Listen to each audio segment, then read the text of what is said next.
Çox təəssüf ki, belə yaxşı bir sual verdiniz. Çox təəssüf ki, tibb universitetinə qəbulda təkcə insanların biliyi yoxlanılır, amma mənəviyyatı yoxlanmır.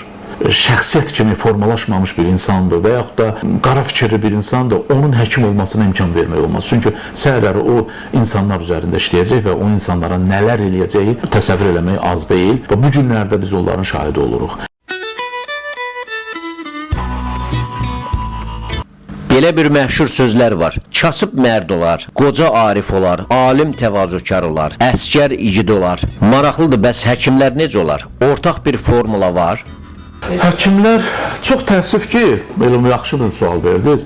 Çox təəssüf ki, tibb universitetinə qəbulda təkcə insanların biliyi yoxlanılır, amma mənəviyyatı yoxlanmır.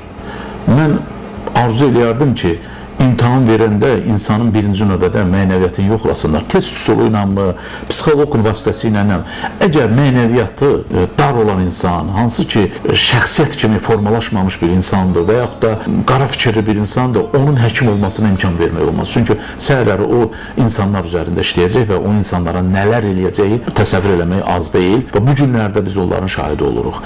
Yəni çox vaxt deyirlər ki, hə, gözəl həkimdir, amma adam deyil. Adam deyil sözünü biz eşitməməliyik. Həkimə o sözü deyilməməlidir. Ona görə də mən həkim üçün həm belə deyərdim, həm insani keyfiyyətlər olmalıdır, mənəviyyatca zəngin olmalıdır, həm savadlı olmalıdır, həm də təkcə savadlı olmaqla iş bitmir. Yəni çox qırmızı diplomlu ola bilərsən, amma əl qabiliyyətin olmaz.